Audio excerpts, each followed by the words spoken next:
दोस्तों, मैं एक संत की बेटी हूँ। मेरे परिवार में हम 4 बहनें और 5 भाई थे।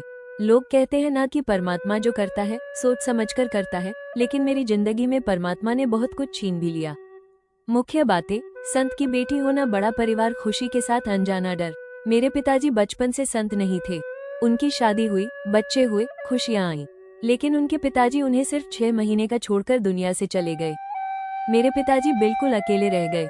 दोस्तों, मेरे दादा सरपंच थे। गांव वालों की नजर खेत और दुश्मनी। गांव वालों ने कहा, यह अकेला है, इसकी जमीन छीन लो। एक दिन पूरे गांव ने मिलकर मेरे पिताजी को मारा। वह दिन उनके दिल को तोड़ गया। उस दिन पिताजी घर आकर माँ के पास बैठकर बहुत रोए। बोले, मैं इस दुनिया से दूर चला जाऊंगा। माँ ने रोते हुए कहा, आप चिंता मत करो, मैं तुम्हारे साथ खड़ी हूँ। अभी तुम्हारी बहन शादी लायक है, उसकी शादी कर दो। दोस्तों, मेरे पिताजी ने अपनी बहन की शादी कर दी। मेरी अम्मा अंधी थी, लेकिन शायद परमात्मा को कुछ और ही मंजूर था। यही बताइए, पिता का संत बन जाना, बच्चों से दूरी, माँ अकेली पड़ गई। एक एक करके मेरे भाई बहन इस दुनिया से चले गए। 9 बच्चों में से सिर्फ मैं और मेरे 2 भाई बचे। मेरी माँ टूट गई, लेकिन हारी नहीं। दोस्तों, मेरे पिताजी पर 100 बीघा जमीन थी। जमीन का आधा हिस्सा परिवार वालों ने ले लिया, बाकी भी छीनने की कोशिश की। माँ ने खेत संभाले, भाई ने मजदूरी की, मैंने बहुत कम पढ़ाई की। बचपन में मैंने अपने पिता को मार खाते देखा, लेकिन मैं कुछ बोल नहीं पाती थी क्योंकि मैं छोटी थी। दोस्तों, जब मेरे पिताजी संत हो गए तो मेरी माँ के ऊपर दुखों का पूरा पहाड़ टूट पड़ा। माँ बिल्कुल अकेली रह गई। न कोई सास थी, न कोई नंद, न कोई जेठानी। घर में बस माँ और उसके 3 बच्चे थे। मैं बहुत छोटी थी, मेरे दोनों भाई मुझसे बड़े थे। मेरे पिताजी संत बनकर घर से चले गए थे और मेरी माँ घर पर अकेली रह गई। दोस्तों, मोहल्ले और गांव वालों को जैसे मौका मिल गया। लोगों ने मेरी माँ को सताना शुरू कर दिया।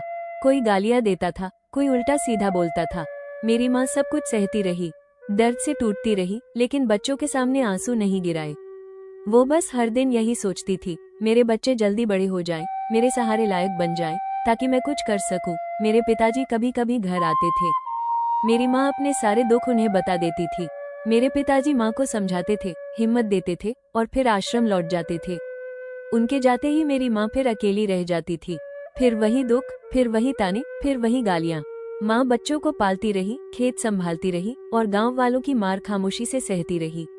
दोस्तों, एक दिन जब हद हो गई तो मेरी माँ को मिलकर कुछ लोगों ने मारा। माँ परेशान होकर एक दिन पुलिस लेकर आई।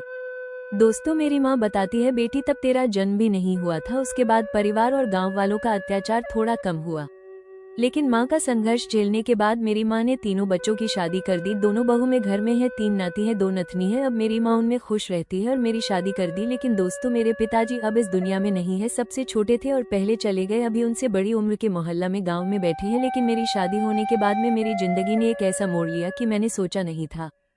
दोस्तों, मेरी जिंदगी में एक फैसला ऐसा भी था जिसके बारे में मेरे पिताजी पहले ही मना कर चुके थे। मेरी शादी मेरे पिताजी के मन से नहीं हुई थी। मेरे दोनों भाई जिद पर अड़ गए थे। उन्होंने अपनी तरफ से मेरी शादी तय कर दी। मेरे पिताजी बार बार मना करते रहे। वे कहते थे, इस घर में बेटी को मत भेजो, इसे वहाँ कष्ट मिलेगा। दोस्तों, मेरे पिताजी संत थे। वे परमात्मा के सच्चे भक्त थे। उनकी आत्मा बहुत साफ थी। उन्हें पहले ही सब कुछ महसूस हो जाता था। लेकिन दोस्तों, सपना तो मैंने भी देखा था, लेकिन मैं समझ नहीं पाई कि मेरी जिंदगी अब नया मोड़ लेने वाली है। मेरे भाइयों ने मेरी शादी कर दी, शादी हो गई। शादी के बाद मेरे पिताजी मुझसे पूछते थे, बेटी सच बता, तुझे ससुराल में किसी बात का दुख तो नहीं है? और दोस्तों, मैं हर बार मुस्कुरा कर कह देती थी, पिताजी सब ठीक है। लेकिन मेरे पिताजी सब समझ जाते थे। वे कहते थे, बेटी झूठ बोल रही है। मुझे लगता है पिताजी एक दिन मेरी माँ से बोले, बेटी कुछ तो छुपा रही है। उनकी चिंता दिन ब दिन बढ़ती गई। मेरी शादी को पूरा 1 साल भी नहीं हुआ था कि मेरे पिताजी इस दुनिया से चले गए। दोस्तों, कभी कभी सबसे बड़ा दर्द ये होता है कि जो हमें सबसे ज्यादा समझता था वही हमें छोड़कर चला जाता है। आज मैं अपने ससुराल में जी रही हूँ, हर दिन खुद को हिम्मत बनाकर। मेरे पति मेरी बात कभी नहीं मानते, वे अपनी मनमानी करते हैं। मैं बहुत परेशान हूँ, बहुत। लेकिन दोस्तों, मैं कभी टूटती नहीं हूँ। मैं हर वक्त खुद को संभाल कर रखती हूँ। मैं हर गीत मुस्कुराकर गाती हूँ। हर गीत को मैं अपनी ताकत बना लेती हूँ, क्योंकि अगर मैं टूट गई तो मेरे बच्चे टूट जाएंगे। दोस्तों, मैं खुश रहने का नाटक नहीं करती, मैं खुश रहना सीख रही हूँ। क्योंकि मैं जानती हूँ मेरी जिंदगी में दुख बहुत है, लेकिन मेरे अंदर हिम्मत उससे भी ज्यादा है। और यही मेरी दुआ है कि परमात्मा मुझे इतना मजबूत बनाए रखे कि मैं हर हाल में खड़ी रह सकूं। दोस्तों, मैं आज भी टूटी नहीं हूँ। मैं कुछ करना चाहती हूँ, कुछ कमाना चाहती हूँ, अपने पैरों पर खड़े होकर अपने बच्चों को पढ़ाना चाहती हूँ।